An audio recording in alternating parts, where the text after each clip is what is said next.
all me geeks and witches and geeky people who are in the witchcraft and witchy people who are in the geek craft or geeky stuff. I'm Witchy Geek, and I like to make my geek extra geeky by spelling it with 2 3s. Um,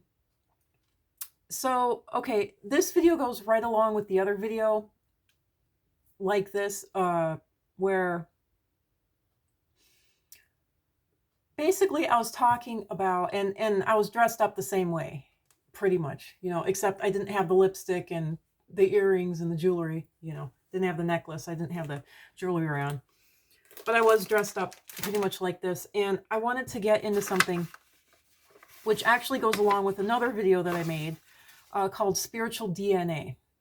Now, spiritual DNA is very, very true. It's why certain things will feel like the truth to you and other things will feel like a lie. It's why certain things will come across as just being reliable and good, and other things will come across as being evil and dangerous.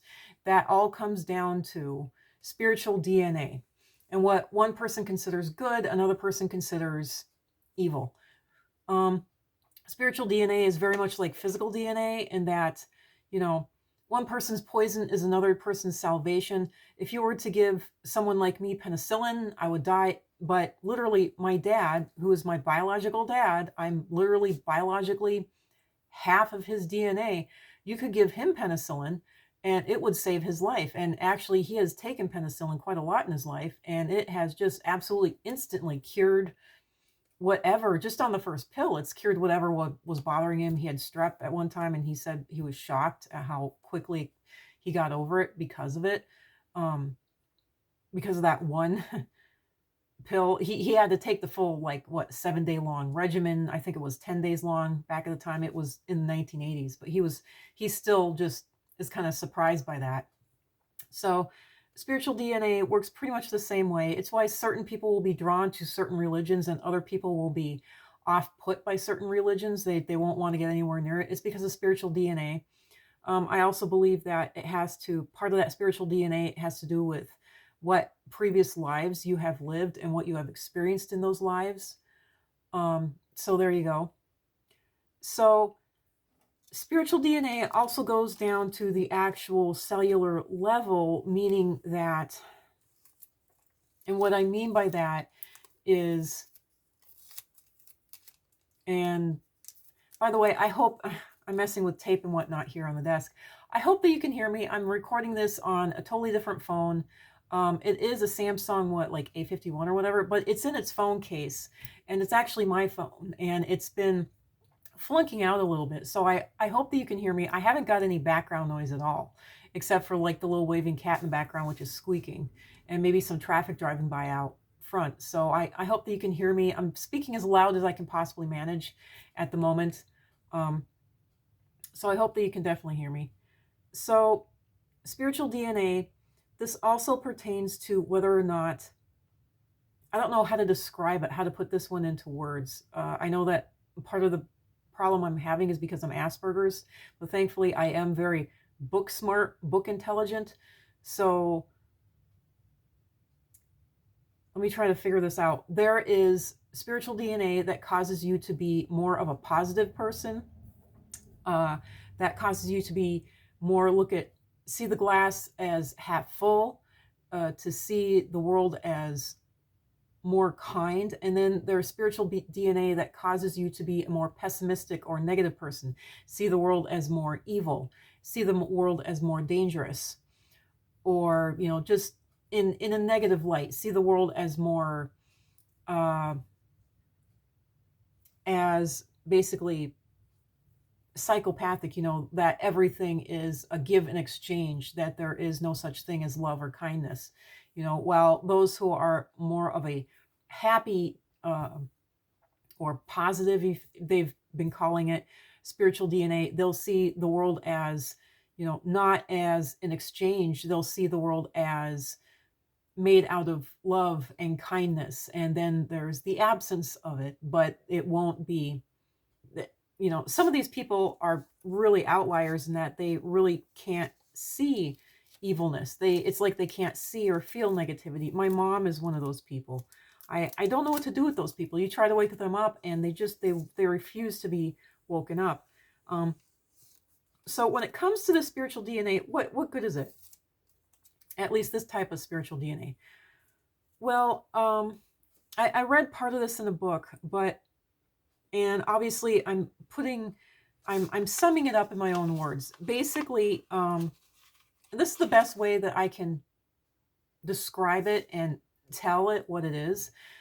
If you want to be protected, if you want, say you want to curse someone or damn someone, if you want to be protected, if you want bouncers in front of your house, you want someone of negative spiritual DNA, meaning you want a witch who is good at cursing people, damning people, putting up protections. Now, there's nothing wrong with that. There are evil people in this world that totally deserve, terrible stuff, but I'm not even going to get into it. But you don't want one of these people who are good at cursing and hexing and damning and putting up protections. You don't want someone like that trying to bless you or bring you a lover or bring you money or doing workings for you to make your life good, to remove curses, hexes, damnations. You don't want someone like that. Now, someone who is of positive spiritual DNA, they're going to be good at bringing in good things, bringing in money, bringing in lovers, bringing in friends, do you see? One is good at repelling, one is good at bringing in, one is good at making life good and wonderful, while the other is good at making life terrible and torturing and making people and animals, plants, even the very atmosphere, the air and the water around them just miserable. One is good at healing and repairing, and one is good at destroying and destruction. And it is spiritual, and it is spiritual DNA. And I just want to say, if you are, it doesn't matter if you're a good person, or a bad person. There are very bad people out there who have spiritual blessings to bring in, fame, fortune, money, good health, make everybody like you, make everybody like themselves. Yet they're a very evil and dark person in their core. But they have positive or good or happiness DNA, spiritual DNA. Now, why this is, I don't know. Sorry, my eye is so darn itchy out of the blue. Why this is, I do not know. Now, there are people like myself who are very, very good people. But for whatever reason, they have the ability to, I found out as an artist, and I haven't tested this, and I don't want to test it again, but I heard about another artist that had this ability to, if you draw an actual portrait of this person, they will pass away, and more than likely by suicide, is what it seems. I seem to have that talent, that ability. I don't know. And I do have a definite knack or ability for the darker arts, they call it. Now, I don't like that. I have tried to change my spiritual DNA to, instead of curse, I'm good at cursing and damning and hexing. I'm not good at removing it. I don't have the ability to remove it. I'm good at the negative things. I don't like this. I don't like this at all, because what I need in my life and what I need to bring to myself, and I need to be so powerful and good at it that I can do it for other people, is I need to be able to bring in money. I need to be able to bring in friends and, fans, lovers, you name it. I need to be able to have my spiritual DNA be for and of a positive nature.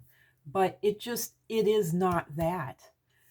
And, you can use your negative DNA for good. You can use your positive DNA for bad. You can, someone who is of an evil nature, they can use the ability to bless people to make sure that, some of the most sickest, twisted, most horrible people are blessed with lots of fans, lots of support, lots of money, and have their evil deeds hidden.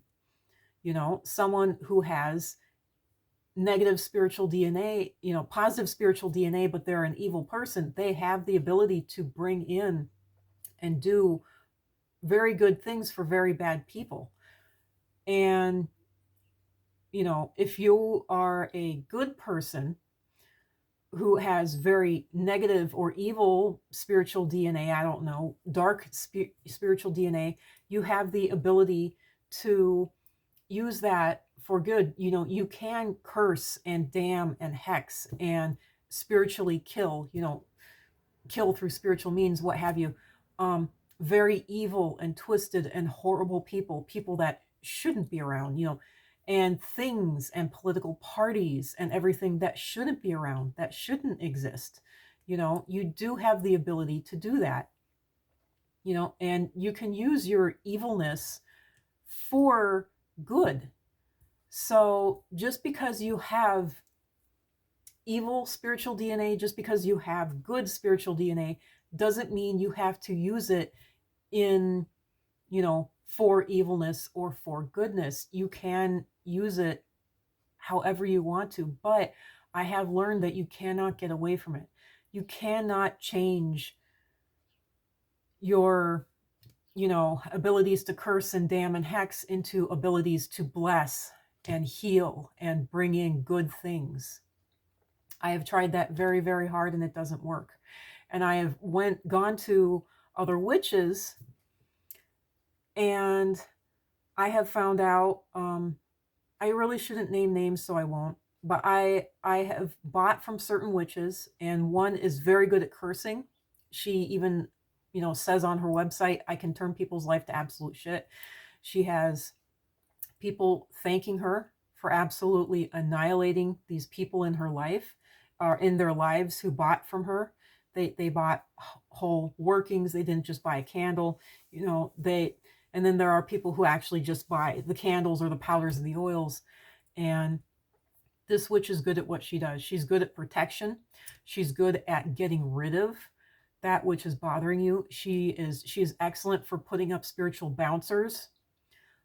If anyone wants to know, just DM me through YouTube here, and I'll let you know. And then there is another witch who I've worked with her stuff. I love her feeling. I love her. She feels fantastic. I've used her oils. She is very good at bringing in money. She's very good at bringing in good luck. She's very good at straightening your life out. She's very good at bringing in blessings and positivity. I use her oils, and I use her oils and whatnot, and I use her blessings on my life, and it has worked, and it is working. Case in point, I'm making these videos now, and I have actually had some views on my videos. So yeah, and both of these witches, the one that curses also has money oils, which do not work and have actually blown up on me. And the one that does blessings, she really does stay to what she is good at. She stays to her blessings, but she has made some protection candles as of late. So, whatever you are, whatever your spiritual DNA is, I strongly suggest there's nothing wrong on working on strengthening your weaknesses. That is a very good idea, to strengthen your weaknesses. At some point, you are going to be forced to strengthen your weaknesses. You do need to get them up to a certain, at least working level, definitely. But if you are spiritually inclined to be of the left-hand path, the evil path, darkness, evilness, if you are spiritually inclined to be of the right-hand path of what do they call it? Light and white, and I don't know what else, of goodness, of happiness, of good and uplifting and healing and bringing in love, bringing in kindness things, then do not work against that. Do not fight against that. I know that it's totally going to suck that if you need to curse someone, you can't curse someone because you're of a positive spiritual DNA. You can't, you can't even return to sender that terrible stuff that these people have destroyed you with because you're of a positive spiritual DNA. That sucks. But what you need to do in that situation is you need to get your hands on someone who has dark spiritual DNA, and you need to say, please, do something for me, help me out. And hopefully they will, this person who hopefully you can get your hands on someone else, another witch or something, and they will send you, some sort of help. They will help you out. If nothing else, you can look and find some candles and some oils and some powders and whatnot. And that will definitely help you out. But I say, and that does go towards expanding yourself in the areas that you're weak in, just as those who are dark need to expand themselves in the positive areas that they're weak in. But you're still not going to get you're still not going to get a very good result. Those who are meant to bless and for love and light and healing, they're not going to be able to curse or even defend themselves very well. They're going to be able to put up just the slightest defense. And those who are good at cursing and hexing and damning, they're not going to be able to bring in money and love and light and kindness. They're going to be able to bring in just hardly anyone at all, which is quite unfortunate and sad and terrible, but that's the way it is. So the two sides need to reach out to each other.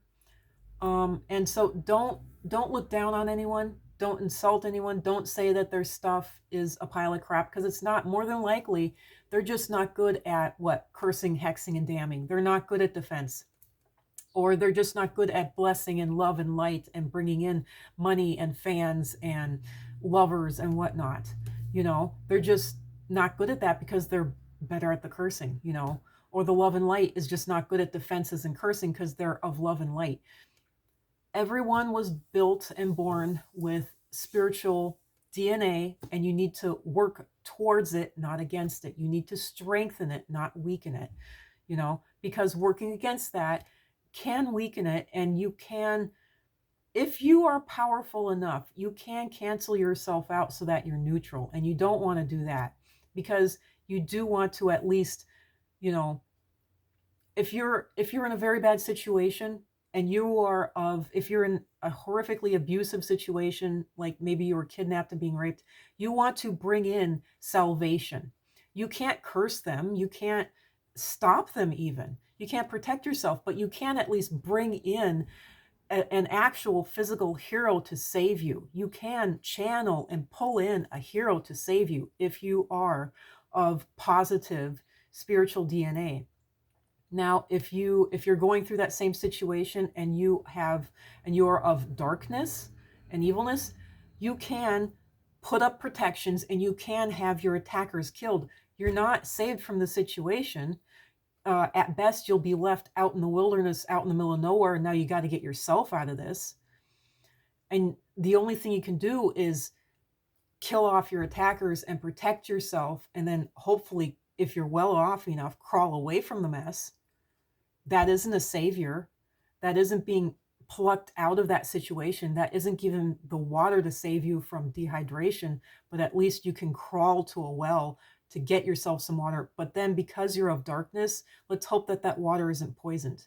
In your situation, if you're of dark DNA, at least you were able to get rid of your attackers and crawl away from that situation. But now you need some sort of goodness to bring you, water, food, and just to let yourself crawl away and heal somewhere, So it's very bad on either side. There's major, major downfalls for both sides. But there can be major upswings for both sides. So, and I've done my best to look at the camera and not look at myself. So during this video, I'm going to cut this off now since it's basically at the 20-minute mark. And I hope that this brought a lot of provocative thought to everyone. I hope that everybody accepts this and starts exploring it themselves, for themselves and their own souls, and for their own world and their own spiritual DNA. And I hope that this will go further to getting people to stop backstabbing each other and stop saying that, oh, they're a fake, they're a liar, oh, they're not true. Please stop saying that. That doesn't help. That doesn't help anybody's situation. I don't see Christian preachers and pastors sitting there and saying that that pastor, that preacher is a liar, I'm the truth. In fact, they seem to be very reluctant to say that, very reticent to say that. They would rather say, the people on TV are liars, but I'm the truth, and everyone else, who isn't on TV is the truth. That's the most I've ever seen these preachers say. Instead, they will actually be on the side of other preachers, and they will back up other preachers. And those in the outside spiritual community, we need to start doing that too. We need to start having each other's back and protecting each other, and be very reluctant, very reticent to just absolutely point blank refuse to insult anyone else, whether they're an astrologer, a psychic, a clair of any kind. Don't insult others in your community. I am very much fighting for that. I'm very much a proponent of that. Just don't at all. Please. So, and this does help go to explaining a lot, at least for me personally. I hope that this helps you too, because all my videos I put out to help everyone who is like me, help all of us. So there you go. And since this is at 22 minutes, I'm going to cut it off now.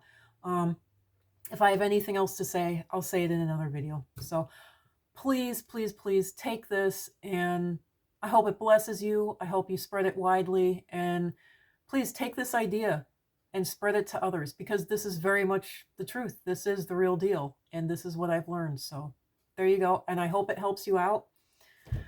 Love, light, and blessings to all of y'all, even though it's coming from someone with rather dark spiritual DNA. I say love and light to all of y'all anyway. So